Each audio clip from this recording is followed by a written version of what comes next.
The Teenage Mutant Ninja Turtles have lost so much. Raphael lost his freedom, Michelangelo lost his family, Leonardo lost his sense of duty, and Donatello lost the greatest thing of all, his mind. If you are lost as to why all this went down, go check out my TMNT playlist and come back, because the Turtles are in different parts of the world doing different things. I mean, for God's sake, Michelangelo was a superstar. He was raking in millions per month. This brother had his own private jet, which we are going to see in this video, but I digress. Things are different now, but one thing remains the same. The Foot Clan want the Turtles dead, and they show it, because each and every single one of them halfway around the globe are instantly attacked on the same day. You will notice one difference. The only brother that wasn't attacked was Donatello, and he was busy being hunted for sport. Now they have to rally and go save him. But we need to understand how he even got there in the first place. You see, before all of this, Donatello was jumping through time, having solo adventures, and he came back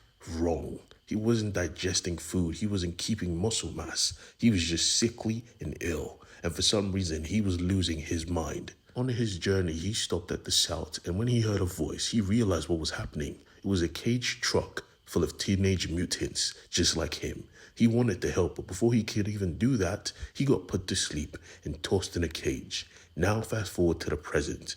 People come here, pay money, and they get to hunt a mutant down and beat it to death. Donatello, being the only one with fighting experience, decided I'll take the responsibility myself. Any dickhead that pulls up, he would go out of his way to rage bait them and annoy them so they would in turn pick him, and he could in turn beat them down in seconds. Now, oftentimes he got hurt because remember, he is not okay at this point, but he still got the job done, and he made sure to mean mug the guards like, I'm coming for you next, and they knew he did this. They hated it, but for now he was making them rich, so he was going to bide his time. He might have lost his mind, but he was still a smart guy. A plan was forming. The other mutants, as usual, gave him their thanks, but at the end of the day, this is what needed to be done. He's a good guy. And he was not alone. He had his pops. Now, mind you, Master Splinter is dead, but because of his memory issues, he saw a rat and instantly thought that was his dad. It helped him stay sane. This was his last night here, after all. He had a plan. Well, yeah, the humans had a plan for themselves because they all came through. Every single person who he has beat paid $4,000 up front just to kill him en masse. This was not the plan. He had to lock in. He was still a son of the Hamato clan. This is when he realized no matter how skilled you are fighting, you cannot fight 10 people all at once. He tried though, and when he got the upper hand, he typed in the code that nobody was supposed to know he knew. He knocked out the guards and he went to work. His job was to just unlock the doors in the cells, and he got that done. Come to find out, there were ninjas outside. They were here for him. And as Donnie does, he decided to save everyone. And I mean everyone, even the bastards that picked on him for months. He was bleeding out of his mind, but the pain brought memory. He now remembered who the hell he was. He grabbed a staff and he went to work. His brothers pulled up with Michelangelo's private jet, thinking they were coming to save him. But what they met was a madman, a literal turtle with a dead rat on his shoulders, smiling. What's good, brothers? How you doing? They said, you all right? He said, I'm good. Hey, say hi to Pops. He's tired now. He's resting. They were like, Donnie, the rat is, Michelangelo was about to say it was dead, but they told him to shut the hell up. The Foot seemed to be after us again. Just like old times, eh, brothers? They all looked at him like, yeah, cool. You smell like shit, Donnie. He was, of course, right and wrong at the same time. This was the Foot, yes, but someone was leading them. A different man. His name was Hale, and he's the current sitting mayor of New York City. His job was simple: control the mutant population, make sure they understand they are not wanted here by force and by violence, backed by the Foot Clan. Now, if you're wondering who the hell Hale was, he was a regular guy. I mean, he was invisible, but he wasn't bullied or nothing. He had a regular life. That's why, for some reason, he's trying to prove his presence. He's going overboard. As soon as he stepped into his office, he fired everybody. He has no love in his life. The only love he used to have was his parents. Everything was good at home, until one day he returned and they were just mauled to death. He saw their corpses. No one came for the burial. He was alone again. He found solace in alcohol. He, of course, had a successful district attorney job, which was why he had the money to even afford the alcohol. But this was not how his life was supposed to go. And someone saw the vision. That someone, if it's not obvious already, controlled the Foot Clan. Her name was Karai, and she gave him the opportunity to be more. First of all, she came with a gift. The man, or rather, the mutant creature who killed your parents. Here, she handed him a mace. Show me what you are. Show me if I could trust you. And oh boy, he ran like a madman. Revenge is key, and he was going to kill this creature. Karai helped, of course, but still, given the opportunity, he was about to bash its head in. But Karai stopped him. Now she knew his caliber, and honestly, she had evidence of who he was, so she could control him. Now, take over New York City. You will be my liaison here. That was his job. Now he owned New York, and he ruled it with an iron fist. Someone didn't want to follow these rules. His name was Casey Jones, a once agent of the Foot Clan. He arrested him on the spot, but he knew.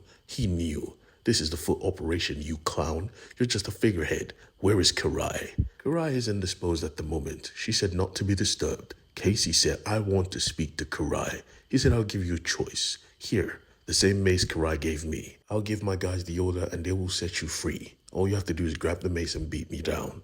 The order was given and he was released. He moved quickly and grabbed the mace. Unknown to Casey, he was just following the plan. The plan was to distract the turtle, which is why literally as they were speaking, every single turtle around the world was being attacked. All four brothers, even the insane one. Regardless though, there is one thing Casey does not know. The mace in his hand was the same mace he used to bash in the head of the mutant that killed his parents. Casey had unknowingly incriminated himself in a crime he did not commit, which gave him the opportunity to put a bullet in Casey Jones' chest. Regardless though, someone was coming to New York. The four brothers of the Hamato clan had finally decided to return to New York. Three of them clearly had baggage they haven't settled with. The only person that was good vibes was Donatello, and that's because he was fucking crazy. He was having a full-blown conversation with a dead rat, who he thought was his father, who was also dead. Regardless, they were home. And now to find out what exactly the Foot were doing. Why send out assassins to take them out? What the hell did they want with the Hamato clan boys? Raphael wondered why they were hiding in the sewers, but yeah, you were framed for murder, weren't you? Technically your fault, bro. And honestly, Michelangelo was mad hostile because yeah, he just got the word that his show was cancelled. The show that made him millions. And instead of Raphael to apologize, he was giving him shit for it. Leonardo told them both to calm down, but Donnie was more focused on telling them their father is unhappy. I was a dead rat, son. Michelangelo was about to tell him when Raphael told him to shut the hell up. This pissed Michelangelo off. You don't tell me to shut up, so Raphael just clocked him in his jaw. It was about to be smoke when Leonardo noticed the scent. Hey. Y'all smell that shit? Raphael said, of course I do. Michelangelo pissing himself, but he was wrong. It was gasoline. Someone was here, and he had a blowtorch. The turtles were under attack. How the hell did they know they were coming? How the hell did Leonardo lock in so quick to save his brothers and get them to the surface? But you see, even at the surface, they were under attack. They failed to realize the reach of the Foot Clan. They were not just some ninja organization.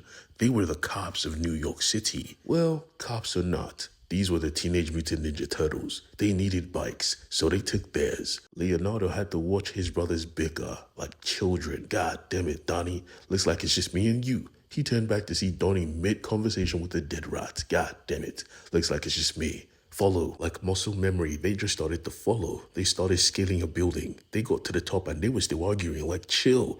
Michelangelo, Raphael, we broke up because of you. He was about to say the reason. Come to find out they were still being attacked. Helicopters were in the sky. Ninja piloted helicopters. They were shooting arrows with sleeping gas. The turtles tried to run, but they found out quickly. Even the firefighters, New York City themselves, were fighting against the turtles. This ain't right, man. Of course it isn't right, Leonardo corrected. These guys are Foot Clan dressed as firefighters. They went straight for Donatello because he was lost. But he wasn't the only one that was lost, because even at the hospital, some Foot Clan soldiers were going to watch the show. They wanted to see the turtles die, forgetting the fact they had a prisoner to watch. Well, he got a guest. The prisoner, of course, was Casey Jones. April promised him that he needs to keep fighting, and so will she. because honestly, the turtles were going crazy. As soon as Donatello was struck on his artificial shell, he kind of snapped back to reality, going full-blown ninja on this firefighter wannabes. It felt so wrong, and we see the exact reason why it felt so wrong, because the people were watching